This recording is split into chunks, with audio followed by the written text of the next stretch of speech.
አንድ ሰው አንተን ያላግባብ ሊጠቀምበት ሲዘጋጅ የሚከተሉትን ያልተለመዱ ምልክቶችን በሱ ላይ ማየት ትጀምራለህ። አንደኛ፣ የግል ሕይወትህን በጥልቀት መመርመር ይጀምራል። አንተን ሊጠቀምበት ያሰበ ሰው ዝም ብሎ በአጋጣሚ ወደ ሕይወት አይመጣም። አስቀድሞ የቤት ሥራውን በደንብ ይሠራል። ጠንካራና ደካማ ጎንህን በጥልቀት ያጠናል። በመጀመሪያ ስታየው በጣም አሳቢና ተንከባካቢ ይመስላል። ላንተ እጅግ ቅርብ ለመሆን ይሞክራል። ብዙ የግል ጥያቄዎችን በተደጋጋሚ ይጠይቅሃል። ስለ ቀድሞ ሕይወትህና ስላለፉት ታሪኮችህ ማወቅ ይፈልጋል። ስላሳለፍካቸው አስቸጋሪ ጊዜያት እንድታወራ ያደርግሃል። የልብህን ምስጢር እንድትነግረው ይገፋፋሃል። ይህ ሁኔታ መጀመሪያ ላይ ተራ የሐሳብ ልውውጥ ሊመስል ይችላል፣ ግን ሙሉ በሙሉ ተሳስተሃል። ይህ ስልታዊ የሆነ መረጃን የመሰብሰብ ሂደት ነው። እሱ በትክክል እየፈለገ ያለው ያንተን ደካማ ጎን ወይም ቨልነራቢሊቲ ነው። የት ቦታ ላይ በቀላሉ እንደምትሰበር ማወቅ ይፈልጋል። ምን አይነት ነገር ስሜትህን ክፉኛ እንደሚነካው ያጠናል። የውስጥ ፍርሃትህ ምን እንደሆነ በትክክል ይለካል። ይህ ሁሉ የሚሰበሰበው መረጃ ነገ አንተን ለመቆጣጠር የሚጠቀምበት ትልቅ መሳሪያ ነው። ልክ እንደ ጦር ሜዳ ጄኔራል የጥቃት ስልቱን እያቀደ ነው። ወዳጅ መስሎ መቅረቡ አንተን ለማዘናጋት የተወሰነ ሴራ ነው። አንዴ ምስጢርን ከሰጠሁ በኋላ መውጫ ታጣለህ። አንተ በቅንነት ሁሉንም ታወራለህ፣ እሱ ግን በውስጡ እያሴረብህ ነው። ይህ የዳርክ ሳይኮሎጂ የመጀመሪያውና አደገኛው ወጥመድ ነው። ማንም ሰው ያለ በቂ ምክንያት ወደ ጥልቅ ሕይወትህ ገብቶ ምስጢርን እንዲበረብር በፍጹም አትፍቀድ።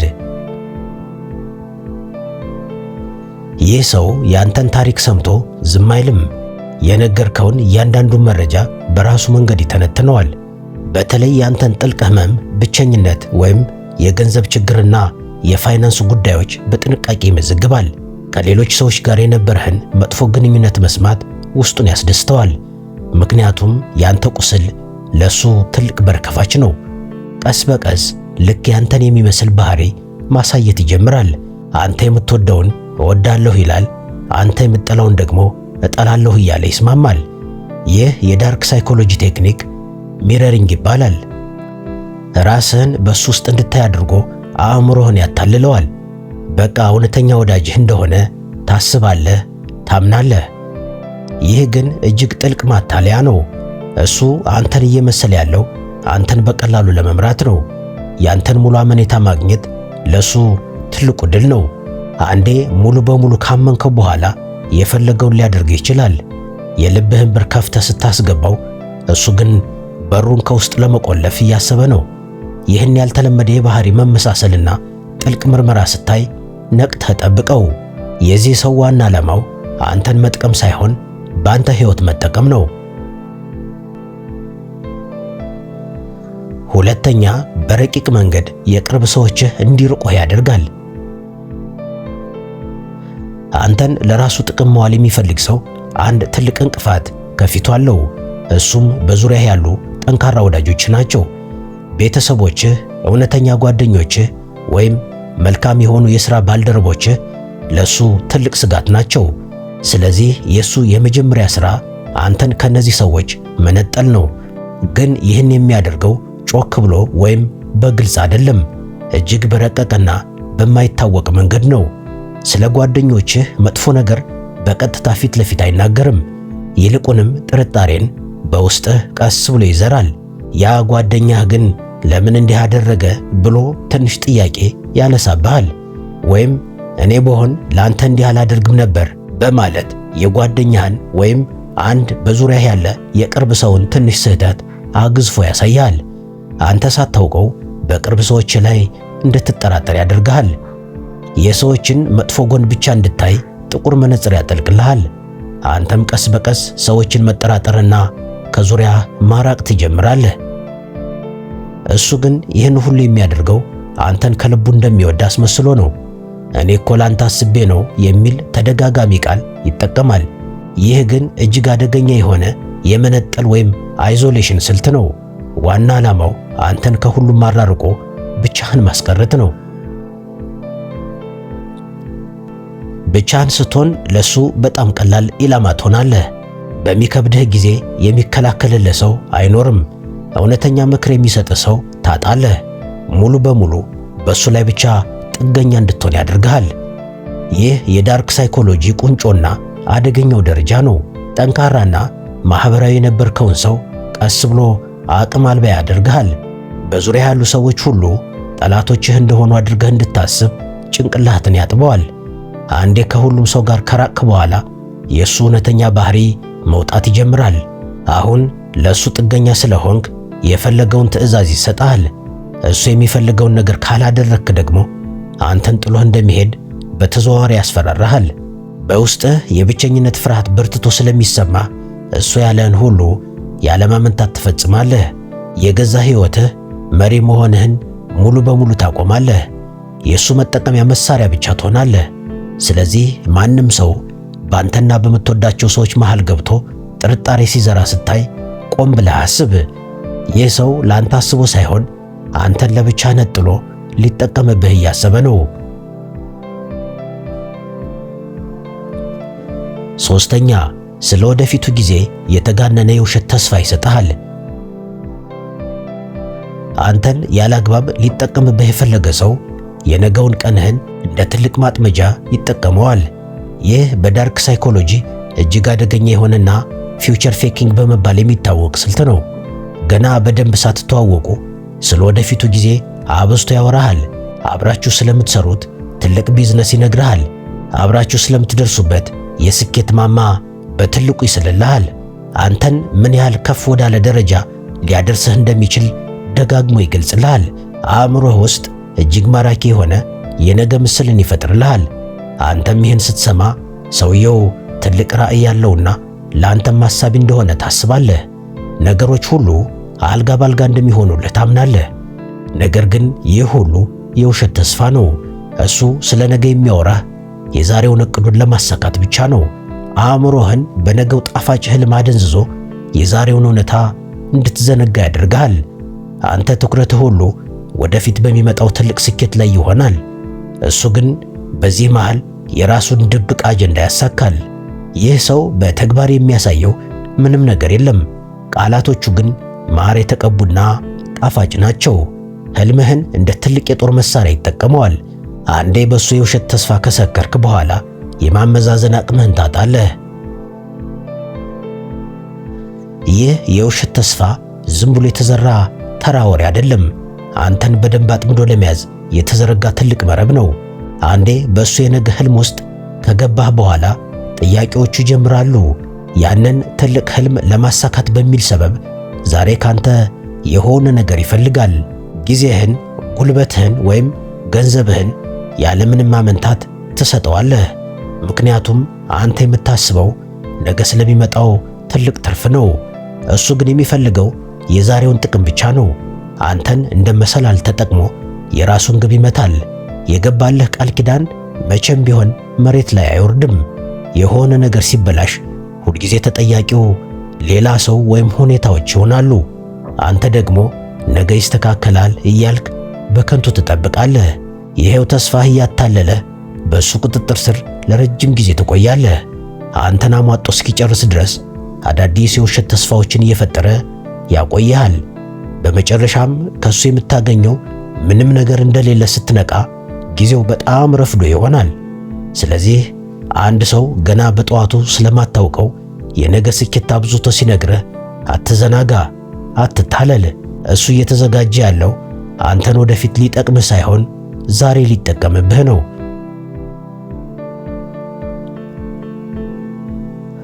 አራተኛ፣ የግል ድንበርህን በትንንሽ ጥያቄዎች ይፈትሻል። አንድ አደገኛ ሰው ድንገት ወደ አንተ መጥቶ ትልቅ ነገር አይጠይቅህም። ይልቁንም ድንበርህን በትንንሽ ጥያቄዎች መፈተሽ ይጀምራል። ይህን የሚያደርገው የእምቢታ አቅምህን ለማወቅ ነው። መጀመሪያ ላይ እጅግ ቀላልና ማንም ሰው ሊያደርገው የሚችለውን እርዳታ ይጠይቅሃል።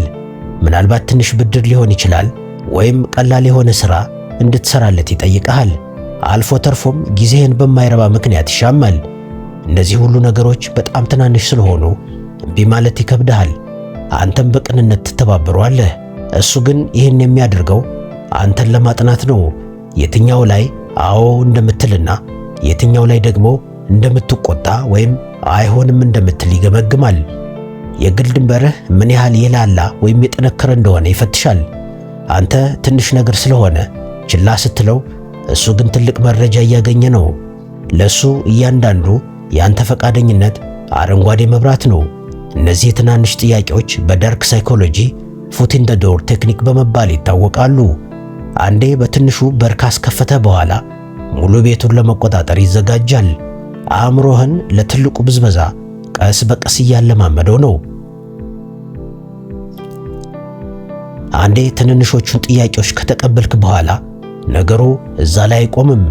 የጥያቄዎቹ መጠንና ክብደት ቀስ በቀስ እያደገ ይመጣል። ትላንት ትንሽ ጊዜ የጠየቀ ሰው ዛሬ ሙሉ ቀንን ይፈልጋል። ትላንት ትንሽ ያጠፋው ሰው ዛሬ ትልቅ ስህተት ሰርቶ ይቅርታ እንኳን አይጠይቅህም። አንተ ሳታውቀው ቀስ በቀስ ወደሱ ፍላጎት ውስጥ ትሰምጣለህ። አይሆንም የማለት አቅምህ ሙሉ በሙሉ ይዳከማል። ምክንያቱም መጀመሪያ ላይ ለትንንሽ ነገሮች እሺ ስላልክ አሁን እምቢ ማለት የጥፋተኝነት ስሜት ይፈጠርብሃል። እሱ ይህን የስነ ልቦና ጫናህን በሚገባ ያውቀዋል። ስለዚህ የፈለገውን ያህል ቢጫንህም እንደማትቃወመው እርግጠኛ ይሆናል። አንተ የእሱ ትዕዛዝ ፈጻሚና ታዛዥ ትሆናለህ። የግል ሕይወትህ፣ ሥራህና ጊዜህ በእሱ ቁጥጥር ስር ይወድቃል። ይህ ሰው ለአንተ ክብር የለውም። አንተን የሚያየህ ልክ እንደ አንድ ፍላጎቱን ማስፈጸሚያ መሳሪያ ነው። ይህ ሁሉ የሆነው መጀመሪያ ላይ ድንበርህን አጥብቀህ ባለመያዝህ ነው። ስለዚህ አንድ ሰው ያለምንም አሳማኝ ምክንያት ትንንሽ ድንበሮችን ሲጥስ ዝም አትበል። እያዘጋጀህ ያለው ለትልቅ የጥቅም ብዝበዛ መሆኑን ተገንዘብ። መብትህን ከጅምሩ ካላስከበርክ መጨረሻ የእሱ መጠቀሚያ መሆን ብቻ ነው። ከዛ ስሜትና ሁኔታ ለመውጣትም ብዙ ዋጋ ያስከፍልሃል። አምስተኛ፣ የጥፋተኝነት ስሜትን እንደ ትልቅ መሳሪያ ይጠቀማል። አንተን ለመበዝበዝ ያሰበ ሰው ሌላው የሚጠቀምበት ትልቅ መሳሪያ የሰለባነት ካባ መልበስ ነው። ይህ ሰው ሁልጊዜም በሕይወቱ ውስጥ የተበደለ መስሎ ይቀርባል። ችግር ሲፈጠር አንዳችም ኃላፊነት መውሰድ አይፈልግም። ጥፋቱን ሁሉ በሌሎች ሰዎች ወይም በሁኔታዎች ላይ ያላክካል። አንተ እሱን ስትሰማው እጅግ ምስኪንና የሁሉም ሰው ሰለባ የሆነ ይመስልሃል። ይህ ግን አንተን ለማጥመድ የተዘጋጀ የዳርክ ሳይኮሎጂ ወጥመድ ነው። አንተ በተፈጥሮህ አዛኝና ደግ በመሆንህ እሱን ለመርዳት ትነሳሳለህ። እሱም በትክክል የሚፈልገው ይህንኑ የአንተን ደግነትና የዋህነት ነው። የራሱን ኃላፊነት በአንተ ጫንቃ ላይ ቀስ ብሎ ያሳርፋል።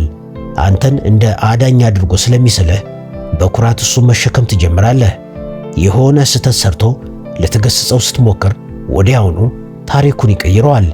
በድንገት አንተ ጨካኝ፣ እሱ ደግሞ ተጎጂ ሆኖ ታገኘዋለህ። ያኔ አእምሮህ ይረበሻል፣ የነገሮች እውነታ ይዛባብሃል። በመጨረሻም ላላጠፋኸው ጥፋት አንተ ራስህ ይቅርታ መጠየቅ ትጀምራለህ። ይህ እጅግ ረቂቅ የሆነ አእምሮን የማዛባትና የመቆጣጠር ጨዋታ ነው። እሱ ሁልጊዜ ምስኪን ሆኖ አንተን ግን የጥፋተኝነት ስሜት እያሸከመ ያደቅሃል። እንዲህ አይነቱ የጥፋተኝነት ስሜት በዳርክ ሳይኮሎጂ ውስጥ ሰዎችን ለማንበርከክ የሚጠቅም ከባድ መሳሪያ ነው። ይህ ሰው አንተን የጥፋተኝነት ስሜት እንዲሰማህ በማድረግ የፈለገውን ያገኝብሃል። አንድ ነገር አይሆንም ስትለው ቀጥታ አይጣላህም፣ ነገር ግን ፊቱን በሐዘን ስሜት ይሰብራል። እኔ ላንተ እንዲህ ሆኜ አንተ ግን ጨከንክብኝ የሚል ስሜት የሚሰጥ ቃል ይወረውራል። ምንም ያላደረገልህ ቢሆንም እንኳን ትልቅ ውለታ የዋለልህ ይመስለዋል። አንተም በውስጥህ የሆነ ዕዳ ያለብህ ያህል ይሰማሃል። በዚህ የተረበሸ ስሜት ውስጥ ሆነ የጠየቀህን ነገር ሁሉ ታደርግለታለህ። እሱ ይህንን ደካማ ጎንህን ካወቀ በኋላ መቼም ቢሆን አይለቅህም። የጥፋተኝነት ስሜትህን እየጫረ ገንዘብህን፣ ጉልበትህንና ጊዜህን ይመዘብራል። አንተ እሱን ባገለገልከው ቁጥር እሱ ደግሞ የጥፋተኝነት ስሜትህን የበለጠ ያጠብቀዋል። ይህ ሰው ለአንተ እውነተኛ ወዳጅ ሳይሆን የጥቅምና የስነ ልቦና ሌባ ነው። ያንተን ስስ ስሜት እንደ መሳሪያ በመጠቀም የራሱን ኪስና ፍላጎት ይሞላል። ስለዚህ አንድ ሰው ሁልጊዜ ዕዳ እንዳለብህ እንዲሰማ ሲያደርግ ንቃ። ይህ ሰው አንተን በመቆጣጠር ሊጠቀምብህ የተዘጋጀ አደገኛ ተኩላ ነው።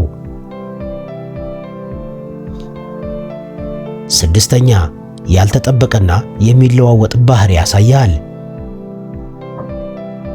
ስድስተኛውና እጅግ አደገኛው ምልክት ያልተጠበቀና የሚለዋወጥ ባህሪ ማሳየት ነው። ይህ ሰው አንድ ቀን እንደ ንጉሥ ያከብርሃል፣ በሌላኛው ቀን ደግሞ እንደማይረባ ሰው ይጥልሃል። ዛሬ በደስታና በፍቅር አቅፎህ ይውላል፣ ነገ ደግሞ ያለምንም ምክንያት ፊቱን ያዞርብሃል። አንተም ምን አጥፍቼ ይሆን ብለህ ማሰብ ትጀምራለህ። ይህ ባህሪ በዳርክ ሳይኮሎጂ ኢንተርሚተንት ሪኢንፎርስመንት ይባላል። ይህ አይጦች ላይ ሳይቀር የተሞከረና አእምሮን ሱስ የሚያስይዝ ስልት ነው። እሱ ይህን የሚያደርገው ሆን ብሎ ስነ ልቦናህን ለማናጋት ነው። ምን እንደሚያስደስተውና ምን እንደሚያስከፋው ማወቅ ይሳንሃል። ሁልጊዜም በእንቆቅልሽ ውስጥ እንድትኖር ያደርግሃል። ያንተን ስሜት እንደ ቴርሞሜትር ከፍና ዝቅ ያደርገዋል። በዚህ ጊዜ አንተ ሙሉ ትኩረትህን በእሱ ላይ ብቻ ታደርጋለህ። የእሱን ፈገግታ ለማግኘት ስትል የራስህን ደስታ ትሰዋለህ። አእምሮህ ሁልጊዜ እሱን በማስደሰት ሐሳብ ብቻ ይጠመዳል። ይህ ደግሞ እሱ አንተን ሙሉ በሙሉ እንዲቆጣጠርህ ሰፊ መንገድ ይከፍትለታል። በዚህ ሂደት ውስጥ እያደነዘዘህ መሆኑን ፈጽሞ አታውቅም። ይህ የባህሪ መለዋወጥ በአንተ አእምሮ ውስጥ ጠንካራ ሱስ ይፈጥራል። ልክ እንደ ቁማርተኛ ከስሜቱ ጋር መጫወትህን ትቀጥላለህ። ሰውየው ጥሩ በሚሆንበት ጊዜ በውስጥ ከፍተኛ የደስታ ሆርሞን ይረጫል። መጥፎ ሲሆንብህ ደግሞ በከፍተኛ ጭንቀት ውስጥ ወድቃለህ። ይህ ስሜታዊ መዋዠቅ ቀስ በቀስ የራስ መተማመንህን ያጠፋዋል። የእሱ ይሁንታ ከሌለህ ምንም ማድረግ እንደማትችል ታስባለህ። ከጊዜ በኋላ የራስህ የሆነ ማንነትና አቋም አይኖርህም። እሱ የፈለገውን ቅርጽ የምትይዝ ሸክላ ትሆናለህ። ይህ ሰው አንተን በመጠቀም ሂደት ውስጥ ትልቁን ድል ተቀዳጅቷል ማለት ነው። አንተ የእሱን መጥፎ ባህሪ ለመቀበልና ለማጽደቅ ሰበብ መፈለግ ትጀምራለህ። ዛሬ ደክሞት ነው ወይም አሞት ነው እያልክ ጥፋቱን ትሸፍንለታለህ። እሱ ግን ይህን ሁሉ የሚያደርገው አንተን በተጠንቀቅ ለማቆም ነው። የእሱን ፍቅርና አክብሮት ለማግኘት ስትል ማንኛውንም መስዋዕትነት ትከፍላለህ። እሱም በትክክል የሚፈልገው ይህንኑ ያንተን ባርነት ነው። ስለዚህ ባህሪው በማያቋርጥ ሁኔታ የሚለዋወጥብህን ሰው ፈጽሞ አትመነው። ይህ አንተን ስነ ልቦናዊ ባሪያ አድርጎ ለመበዝበዝ የተወጠነ ትልቅ ሴራ ነው። ሰባተኛ በእቅዶችህ ላይ ዘወትር ውሃ መቸለስና አቅምህን ማሳነስ ይጀምራል። አንድ ሰው አንተን መጠቀሚያ ለማድረግ ሲያስብ መጀመሪያ የሚሰብረው የራስ መተማመንህን ነው። ነገር ግን ይህን የሚያደርገው በግልጽ እየሰደበህ አይደለም። እጅግ በረቀቀ መንገድ የሚመክርህና ለጉዳትህ የሚሳሳ አስመስሎ ነው። አዲስ ሐሳብ ይዘህ ስትመጣ ወይም ትልቅ ዕቅድ ስታወጣ ፈጽሞ ያበረታታህም። በፈገግታ የታጀበ የጥርጣሬ ቃል ይወረውርልሃል። ይሄ እኮ ከባድ ነው፣ አንተ ትችሏለህ ብለህ ነው ይልሃል። ወይም የሌሎች ሰዎችን ውድቀት በማንሳት ያስፈራራሃል። ዋና ዓላማው በአእምሮህ ውስጥ የፍርሃትና የጥርጣሬ ዘር መዝራት ነው። እሱ እኮ አዋቂ ነው፣ ለእኔ አስቦ ነው ብለህ እንድታስብ ያደርግሃል። ነገር ግን እውነታው ሌላ ነው። አንተ ጠንካራ ከሆንክ፣ በራስህ የምትተማመንና ራስን የቻልክ ከሆንክ ለእሱ አትገዛለትም። ስለዚህ አቅምህን ገና ከጅምሩ ማኮላሸት የእሱ የመጀመሪያ ሥራ ነው። በዳርክ ሳይኮሎጂ ይህ ተግባር ሌሎችን ዝቅ በማድረግ ራስን ከፍ የማድረግ ወይም ጋዝላይቲንግን ቢሊትሊንግ የሚባለው ስልት ነው። አንተ የእሱን ድጋፍ ሳታገኝ ምንም ማድረግ እንደማትችል እንድታምን ያደርግሃል። ይህ ስልታዊ የሆነ የአቅም ማሳነስ ሂደት አንተን ሙሉ በሙሉ በእሱ ጥገኛ ስር ያደርግሃል። ቀስ በቀስ የራስን ውሳኔ ማመን ትተዋለህ። አዲስ ነገር ከመሞከርህ በፊት እሱን ማማከር ግዴታ ይሆንብሃል። እሱ ደግሞ በምክሩ ውስጥ ሁልጊዜ ራስን እንድትጠራጠር የሚያደርግ መርዝ ይረጭብሃል። ባታደርገው ይሻላል፣ አቅምህ አይፈቅድም እያለ ወደ ኋላ ይጎትትሃል። አንተ ደግሞ ሳታውቀው የራስህን ህልም ትተህ የእሱን ህልም ማሳካት ትጀምራለህ። ያንተን ጉልበት፣ ዕውቀትና ጊዜ ሙሉ በሙሉ ለራሱ ጥቅም ያውለዋል። በዚህ ሂደት አንተ የራስህ ስኬት ስለሌለህ ስለሱ ስኬት እያጨበጨብክ ትኖራለህ። እሱ ግን ይህን ሁሉ ያደረገው ሆን ብሎ መሆኑን ፈጽሞ አያሳውቅህም። ይልቁንም እኔ ባልኖር ኖሮ ምን ትሆን ነበር እያለ የውለታ ዕዳ ይጭንብሃል። ይህ ሰው ለአንተ እድገት የሚጨነቅ ሳይሆን አንተን አቀጭጮ ረግጦ ሊያልፍ የተዘጋጀ ነው። ስለዚህ ዕቅድህንና ሕልምህን ዘወትር በጥርጣሬ የሚመለከት ሰው ሲያጋጥምህ ቆም ብለህ አስብ። ይህ ሰው አንተን በመጠቀም ላይ የተመሰረተ የግል ስኬቱን እየገነባ መሆኑን ተገንዘብ። እናም ወዳጄ፣ አንድ ሰው አንተን ያላግባብ ሊጠቀምብህ ሲያስብ በጭራሽ ሊጠቀምብህ ነው ብሎ አይመጣም። የሰዎችን ባህሪ ከላይ ከላይ ሳይሆን በጥልቀት ማስተዋልን ልመድ።